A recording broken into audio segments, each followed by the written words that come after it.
Assalamualaikum warahmatullahi wabarakatuh. Di sini saya akan menjelaskan tentang UTS pompa dan kompresor. Nama saya Bima Yoga Panggit, RP 0819040046 dari kelas TP3B. Soal yang pertama yaitu prosedur pengujian dan pengambilan data. Ada pompa sentrifugal, pompa mix flow, kompresor sentrifugal, rangkaian pompa seri dan paralel. Nah, ini prosedur pengujian dan pengambilan data untuk pompa sentrifugal dan mix flow. Yang pertama, buka gate valve untuk mengosongkan collecting tank. Kedua, tutup gate valve setelah collecting tank kosong. Tiga, buka penuh delivery valve. Keempat, jalankan pump dan setting kecepatannya. Kelima, variasikan bukaan delivery valve. Selanjutnya, untuk setiap variasi bukaan delivery valve dari buka penuh hingga tutup penuh, yaitu 1. Tutup gate valve pada collecting tank. 2. Ukur laju kenaikan volume di collecting tank menggunakan menggaris Y. 3. Ukur tekanan pada pressure gauge dan vacuum gauge. 7. Ulangi langkah 3 hingga 5 untuk kecepatan putar yang berbeda. Ini prosedur pengujian untuk kompresor sentrifugal. Buka katup penuh, katup discharge. 2. Jalankan motor dan kompresor. Ketiga, catat tekanan dan temperatur suction dan discharge. Catat beda ketinggian di venturi meter. Variasikan bukaan katup discharge dari terbuka penuh hingga tertutup penuh. Catat data seperti di poin 3 dan poin 4 untuk setiap variasi bukaan. Yang terakhir, ulangi langkah 3 hingga 5 untuk kecepatan putar yang berbeda. Nah, ini untuk pompa seri paralel, konfigurasi pompa tunggal. Mesin dalam kondisi mati, atur katup-katup dengan konfigurasi berikut. Buka V1, tutup V2, tutup V3, buka V4, dan buka V5. Jalankan pompa 1, atur kecepatannya. Pompa 2 dibiarkan mati. Catat variabel-variabel, debit aliran yang ditunjukkan oleh rotameter, tekanan di P1 dan P2. Variasikan bukaan katup V5. Untuk setiap variasi bukaan katup, catat variabel-variabel terukur seperti pada langkah 4. Kembalikan bukaan V5 ke bukaan penuh. Variasikan kecepatan putar pompa 1. Untuk setiap variasi kecepatan ulangi langkah 4-7. Ini untuk pompa seri. Mesin dalam kondisi mati, atur katup-katup dengan konfigurasi berikut. Buka V1, tutup V2, buka V3, tutup V4, buka V5. Jalankan pompa 1 dan pompa 2, atur kecepatan keduanya sehingga kecepatan putar keduanya sama. Catat variabelnya, debit aliran yang ditunjukkan oleh rotameter, tekanan di P1 dan P2. Variasikan bukaan katup V5. Untuk setiap variasi bukaan katup, catat variabel-variabel terukur seperti langkah 4. Kembalikan bukaan V5 ke bukaan penuh. Variasikan kecepatan putar pompa 1 dan pompa 2, dan jaga nilai kecepatan keduanya sama untuk setiap variasi. Untuk setiap variasi kecepatan ulangi langkah 4-7. Yang ini ada konfigurasi paralel, mesin dalam kondisi mati. Atur katup-katup dengan konfigurasi berikut. Buka V1, tutup V2, buka V3, tutup V4, buka V5. Jalankan pompa 1 dan pompa 2, dan atur kecepatan keduanya sehingga kecepatan putar keduanya sama. Catat variabelnya yaitu debit aliran yang ditunjukkan oleh rotameter, tekanan di P1 dan P2. Variasikan bukaan katup V5. Untuk setiap variasi bukaan katup, catat variabel-variabel terukur seperti pada langkah 4. Kembalikan bukaan V5 ke bukaan penuh. Variasikan kecepatan putar pompa 1 dan pompa 2. Dan jaga nilai kecepatan keduanya sama untuk setiap variasi. Untuk setiap variasi kecepatan ulangi langkah 4-7. Nah, ini prosedur pengujian daring untuk semua alat praktek. Pilih konfigurasi pompa, masukkan data setting kecepatan ke speed input, atur slider bukaan katup ke bukaan terbesar, klik run, catat data. Setelah dicatat datanya, ulangi langkah 2, 3, dan 4 untuk bukaan katup berbeda sebanyak 5 kali, mulai dari 80%, 60%, 40%, 30%, dan 20%. Ulangi langkah 1-6 untuk konfigurasi pompa yang lain. Yang kedua ada pengolahan data hasil pengujian. Ada keempat komponen ini. Nah, ini hasil pengujian saya pada modul 1 pompa sentrifugal.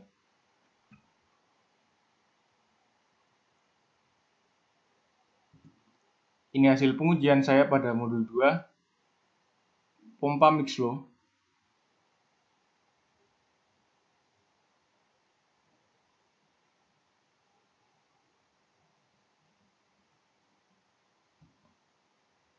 Ini hasil pengujian pada kompresor sentrifugal di modul 3.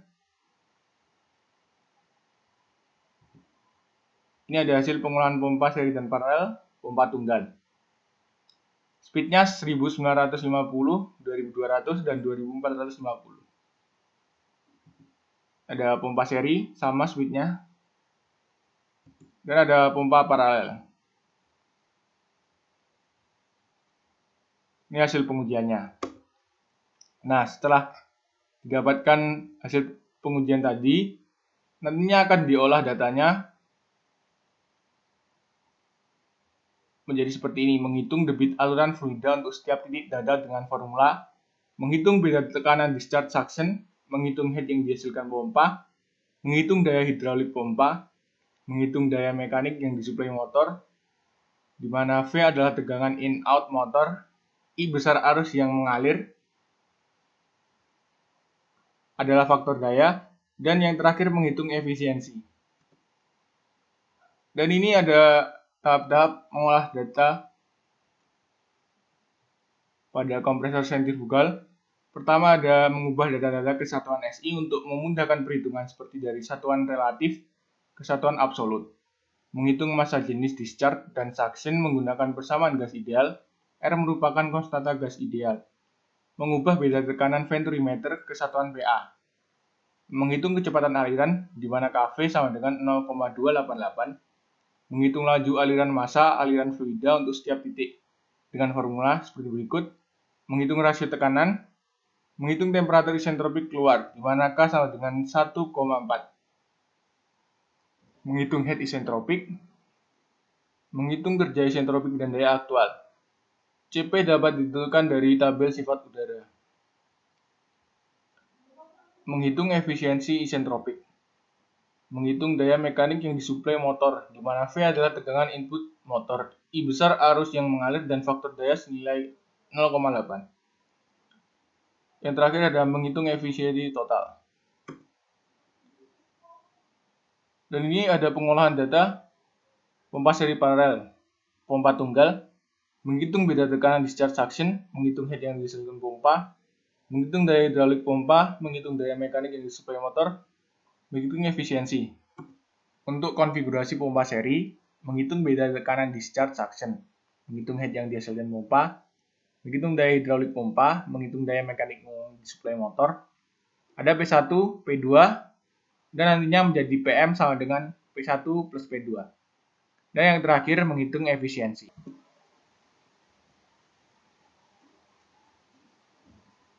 Dan juga ini konfigurasi pompa paralel. Juga sama, bedanya di menghitung daya mekanik yang disuplai motor. P1 sama dengan V1, P2, dan nantinya itu akan dijumlahkan PM menjadi P1 plus P2.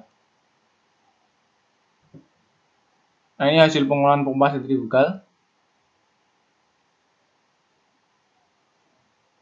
Ini merupakan penerapan dari langkah-langkah yang tadi. Ini juga hasil pengolahan pompa mix flow, penerapan langkah-langkah yang tadi juga. Ini hasil pengolahan kompresor sentrifugal. Ini hasil pengolahan pompa seri dan paralel, pompa tunggal. Ada pompa seri dan pompa paralel. Nah, nomor 3 ada karakteristik kinerja. Pertama, pompa sentrifugal, pompa mix flow, kompresor sentrifugal, dan rangkaian pompa seri dan paralel. Pompa sentrifugal, karakteristik kinerjanya, pompa sentrifugal merupakan salah satu peralatan yang paling sederhana dalam berbagai proses pabrik.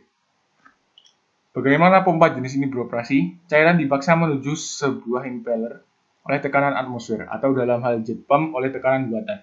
Baling-baling impeller meneruskan energi kinetik ke cairan, sehingga menyebabkan cairan berputar. Cairan meninggalkan impeller pada kecepatan tinggi. Impeller dikelilingi oleh volute casing atau dalam hal pompa turbin digunakan cincin diffuser stasioner. Volute atau cincin diffuser stasioner mengubah energi kinetik menjadi energi tekanan.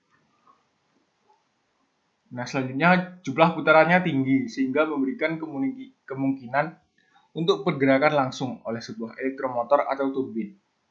Bila konstruksinya disesuaikan, memberi kemungkinan untuk mengerjakan zat cair yang mengandung kotoran. Rademen lebih rendah, terutama pada volume yang kecil dan daya dorong yang besar. Semakin tinggi debit aliran dan kecepatan putarnya, nilainya perbedaan tekanannya kecil. Semakin besar kecepatan putarnya, semakin tinggi dayanya, pertambahan debit aliran fluida akan terjadi secara konstan. Dengan bertambahnya debit aliran fluida, efisiensi akan cenderung menurun. Nah, ini ada pompa mixed-flow. Karakteristik kinerjanya yaitu keuntungan dari pompa sentrifugal aliran campur atau mixed-flow, yaitu yang pertama konstruksinya kokoh, desain yang sederhana, beroperasi pada head konstan jangka waktu lama, temperatur fluida sampai dengan 120 derajat Celcius. Head yang dihasilkan pada pompa jenis ini sebagian adalah disebabkan oleh gaya sentrifugal dan sebagian lagi oleh tolakan impeller. Aliran buangnya sebagian radial dan sebagian lagi aksial. Inilah sebabnya jenis pompa ini disebut pompa lairan campur atau mixed-flow. Dan semakin bertambah nilai debit aliran fluida, daya hidrolik pompa yang dihasilkan yang semula ada naiknya akan cenderung menurun untuk semua kecepatan putar. Saat debit aliran fluida bertambah, perbedaan tekanan discharge suction dan head pompa akan cenderung menurun, dan ini berlaku untuk semua kecepatan putar. Nah, selanjutnya ada kompresor sentrifugal. Karakteristik kinerjanya, fluida yang diangkut masuk ke dalam kompresor dan mengalir melalui saluran impeller atau inlet. Impeller terbuat dari dua buah plat yang dipisahkan oleh rangkaian sudu. Pada saat impeller berputar, sudu akan mendorong udara di dalam impeller untuk bergerak. Karena tidak ada gaya sentrifugal yang bekerja, putaran akan mendorong fluida untuk terlempar keluar dari titik pusat impeller.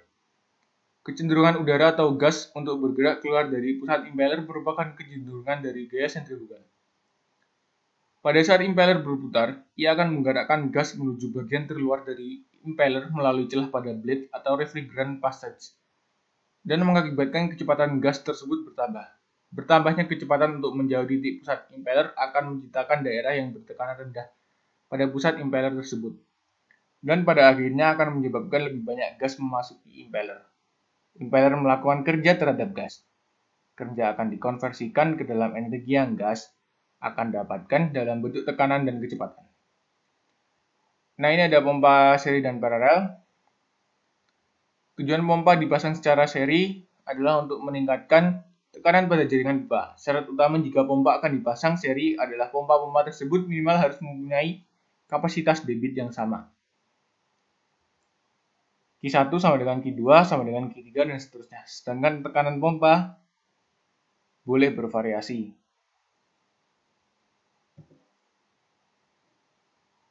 Nah, ini tujuan dari pompa yang dipasang secara paralel adalah untuk menambah kapasitas atau debit air dan untuk menghemat listrik dengan mengatur hidup atau mati pompa sesuai dengan debit air yang diperlukan. Syarat utama jika pompa akan dipasang paralel adalah semua pompa harus mempunyai tekanan yang sama. 1 sama dengan H2 sama dengan H3 dan seterusnya. Sedangkan kapasitas pompa bisa bervariasi. Rangkaian pompa paralel sering digunakan untuk aplikasi sistem pompa booster. Yang tujuan utama sistem pompa booster adalah melayani kebutuhan debit air yang bervariasi untuk setiap waktu, sehingga pompa-pompa akan hidup atau mati sesuai dengan debit air yang diperlukan, dan hal ini berarti pemakaian listrik dapat dihemat. Yang keempat, tentukan kecepatan spesifik kedua pompa, kapasitas spesifik kedua pompa, head spesifik kedua pompa, plot, dan pembahasan. Yang pertama, mencari kecepatan spesifik, kapasitas spesifik, dan head spesifik. Ini ada kecepatan spesifik dengan rumus seperti berikut. Ada kapasitas spesifik dengan rumus seperti berikut. Dan ada head spesifik juga dengan rumus seperti berikut.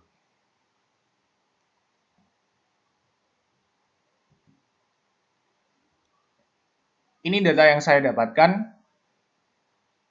Ada pompa sentrifugal yang di kiri warna hijau dan pompa mix flow yang di kanan.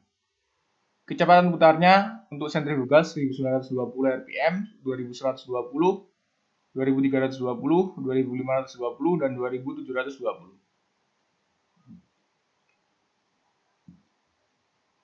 Untuk pompa mix flow 682 rpm, 785, 888, 992, 1095. Nah, ini kecepatan putarnya diganti menjadi radian per second. Dan didapatkan data kecepatan spesifik, kapasitas spesifik, dan head spesifik dari head dan debit.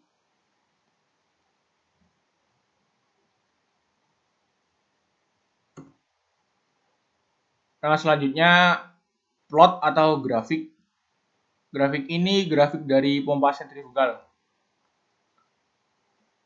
Dapat dilihat yang di kiri kecepatan spesifik dengan kapasitas spesifik, yang kanan head spesifik dengan kapasitas spesifik.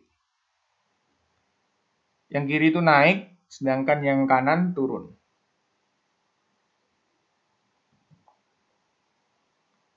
Yang kedua ini ada grafik pompa mix flow atau plot. Ada kecepatan spesifik dengan kapasitas spesifik naik dan head spesifik dengan kapasitas spesifik turun. Pembahasannya, pompa sentrifugal. Dari gambar grafik dapat disimpulkan bahwa kecepatan spesifik akan bergerak naik sejalan dengan besarnya bukaan katup. Namun, pada gambar grafik head versus kapasitas spesifik terdapat satu titik yang seharusnya turun, tetapi mengalami kenaikan yang sangat kecil. Ini disebabkan karena pada proses pengolahan data untuk mencari nilai head, arus pada bukaan katup 60% mengalami kenaikan yang cukup besar, sehingga arus pada katup bukaan 80% lebih kecil daripada katup bukaan 60%, sehingga menyebabkan nilai head yang lebih besar pula dari bukaan katup 80%. Pompa mix flow. Pembahasannya, dari gambar grafik dapat disimpulkan bahwa kecepatan spesifik akan bergerak naik dan kapasitas spesifik akan mengalami penurunan sejalan dengan besarnya bukaan katup.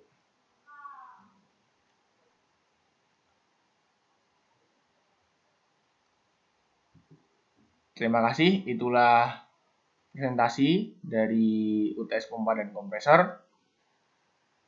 Wassalamualaikum warahmatullahi wabarakatuh.